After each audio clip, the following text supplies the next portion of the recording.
Welcome to this short online presentation. We would usually deliver this face-to-face at the very first event that your son or daughter may attend with their footballing journey. Due to the current guidelines and restrictions, we didn't want you to miss out on the key information that we share with all parents at this stage. So we thought we'd record a short presentation for you to watch back at a time of your choice to support the information that you may find helpful with your son or daughter as they start on their footballing journey. My name is James Reid and I'm a Football Development Officer for Cumberland FA. I'm here to share with you some key information that we share with coaches where they come on the coaching courses, and we do some work with them around how they can best support your child in moving them through the age groups to hopefully fall in love with the game. This presentation will cover a number of areas, including respect and including some key matchday behaviours that we may feel may help you in supporting your son or daughter as they move through their footballing journey. Football is an emotional game. We understand that and appreciate that. And for the majority of people, behaviour doesn't change. Unfortunately, for some it does. And we're probably all sat watching this now and are aware of an individual or individuals where behaviour does or might change when we stand next to that white line. Our role in football is to help support and create the best environment that we can for these children. A recent study showed that 84% of children quit team sports or wanted to quit because it wasn't fun. And almost 1/3 blamed grown-ups at the game who yell and pressure them during the game. So it's really, really important that we set the stall out from an early age, 6, 7, 8-year-old, that actually we want the best environment for them that can support them in moving them forward and helping them fall and continue to fall in love with the game. So we ask ourselves a question, and I ask all parents this: why do our kids play football? And it's a great starting point once your child is starting to play football, just to ask them why it is that they play football. So the FA conducted a youth review a number of years ago now to set about how we changed the game and gave the game back to the kids. So for many of us, myself included, we probably played the game 11v11 on a full-size pitch at 7, 8, 9-year-old, which benefited probably only a small minority and not the majority of players. So when we asked the kids about these changes and we asked them what it was that they enjoyed about football, it's no surprise some of the top answers that you can see on there. What is a surprise is that it's important to me I win trophies and medals. Nobody said that. Not one of the kids said that. And winning is more important to me than trying my hardest. None of the kids said that. I would urge you to consider context in this. So if you give your son or daughter a trophy or medal, they absolutely will love it. And we see many coaches using trophies and medals as a form of motivation. The context is important in this. It's not the be-all and end-all that they have that trophy and medal, but the process that they go through to get to that trophy and medal is really, really important. Keeping me fit and healthy, fall in love with the game because it's fun, friends play, are all common areas that we expect the kids, or we know why the kids play the game, with the most important probably being fun. And that's going to be highlighted over these next few slides. Okay, so without spending too much time on this, I just wanted to share this with you listening. So the work that we do with the coaches generally for these age groups with stages 1 and 2, the sole focus is on fun.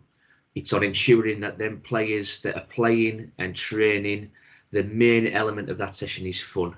If you consider anything that you've done personally, as soon as something stops being fun, we generally stop doing it.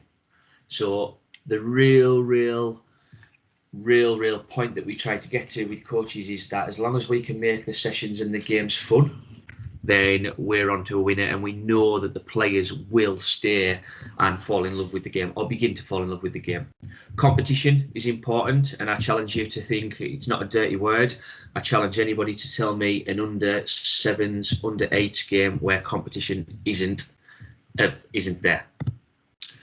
You may hear your coaches or your son and daughter's coach talk about the England DNA. This is some of the priorities that the coaches will work on in the foundation phase. So while the foundation phase, we class that as under 7s to under 11s. You may hear your coach ask the players to stay on the ball rather than pass the ball all the time. So often we hear from the sidelines people shouting pass the ball. We want our young players to fall in love with the ball and become technically gifted. In order to do this, players need to spend time on the ball, naturally taking risks on the field, whether that is in front of their own goal or on the opposition's goal. We'd love them to express themselves in the game, to develop skills, techniques which will make them the very best technically gifted players that we can. But we need your help with this one. If we want the players to fall in love with the ball and become the next Lionel Messi, we need the environment which these players play to encourage them to always look to be on the ball, to refine the skills to be able to dribble past players, to not always take the easy option and kick the ball away. As the players get older and more confident on the ball, we can then start to consider bringing passing into the game and support them on the next phase of the England DNA journey. I just ask you to consider this when you're next watching your son or daughter play. When are you most happy with them? Generally speaking, it's when they're on the ball. You get most excited. And when are they most excited? It's generally when they're on the ball. And in order to score goals, we need to be on the ball. So just consider that next time when we're on that edge of the touchline and we're considering shouting pass all the time, just think, actually, these kids want to stay on the ball and I want them to stay on the ball. So let's try and keep them on the ball in this age group. Passing will come, and it will come at later down the line. But for now, one of our key focuses is on how we stay on that ball and we fall in love and become a technically gifted footballer. These should look familiar. So characteristics of under-8 players, generally very excitable. So when you're taking them to training, to games, in the car, you'll notice that they are very excitable and very, very enthusiastic. Generally speaking, we're quite selfish as a young player. Always want to be on the ball, always want the ball, always want to run around with the ball. So we can't expect them to always want to get rid of the ball. Definitely short concentration spans. So that's where we encourage people to play lots of small, shorter games.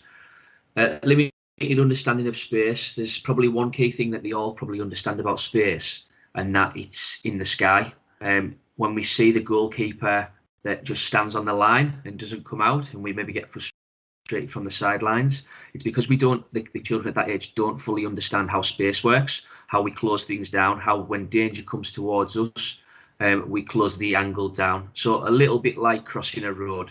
The kids struggle perceptually with how close is danger. And that's no different to being on the football field.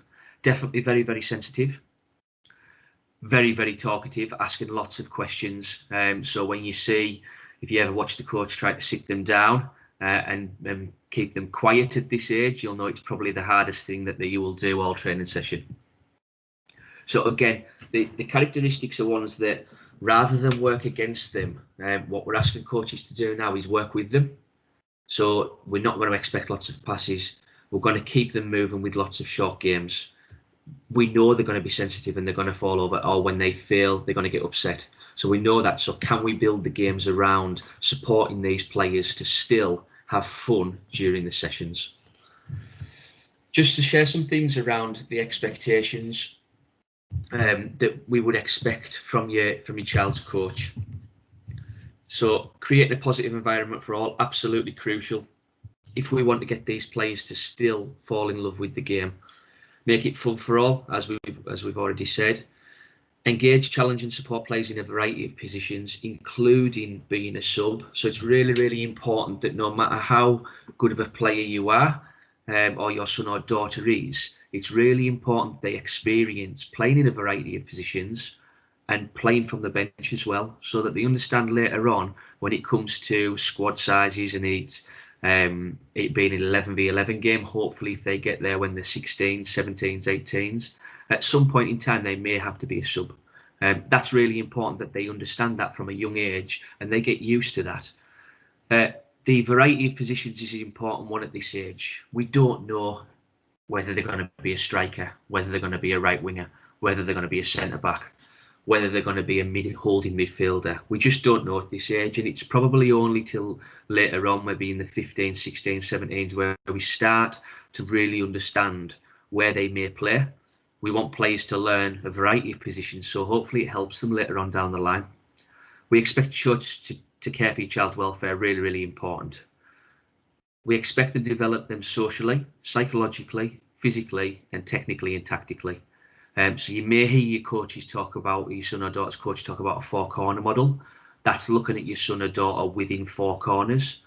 So where somebody is physically, they may need some support socially. And vice versa, where somebody is, you might have someone that's really, really strong socially, but may need some support physically. So it's just asking the coach to not just look at one thing and where their strengths lie. It's asking them to look right across, holistically across the player, and to see where they can support them in each of those areas. We expect them to promote fairness and respect, be a role model, and ultimately what we do expect, especially at this age, is to give them an opportunity to play the game. So I use the analogy that if all I do is sit on a subs bench, I get very, very good at sitting on a subs bench.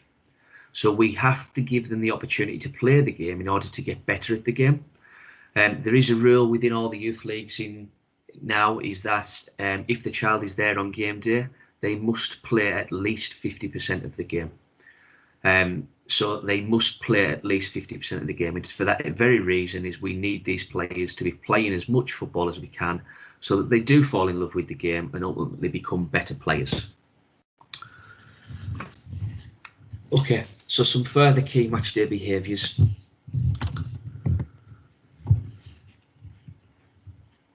What I'd like you to consider is that actually there are some things that you may need to think about, remembering that children play for fun, applaud good play as well as success, respect the referee's decision even when you don't agree with them. So ultimately, what I want you to consider is that is somebody else's son or daughter. Generally, when you receive an official referee, there will be a real young, generally player, but sometimes not, that is doing it just, it might be for their Duke of Edinburgh, it might be because they're really interested in becoming a referee and they can see it as a career path, which is great. What we need is an environment where these young referees can be supported. They will make mistakes, just like the players do on the pitch. The referee won't shout at the players. We don't expect the touchline to be shouting at the referees either. Expecting parents or carers to let the coaches do their job and not confuse players. So the reason that we ask parents to stand on one side and coaches on the other is very, very simple.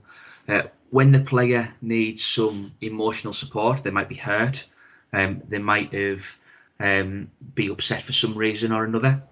We expect that they know where the parents are and they can turn to one side. Equally, when we need player support, when the players need support for something technical or tactical, potentially, it's a problem to solve on the pitch, we hope that they can turn to the other side and their coaches be there to support them that way.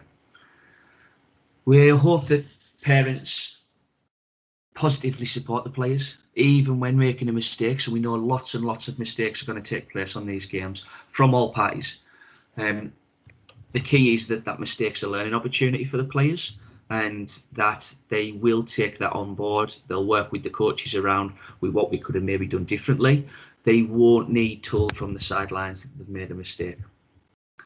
And we hope that you never engage in or tolerate offensive, insulting or abusive language and behaviour. So what we want to do is really create an environment where these children prosper, where they love coming to it, where it's not something that when they're getting onto that field of play, they're constantly thinking about things from the sidelines, and they're allowed to just fall in love and play the beautiful game.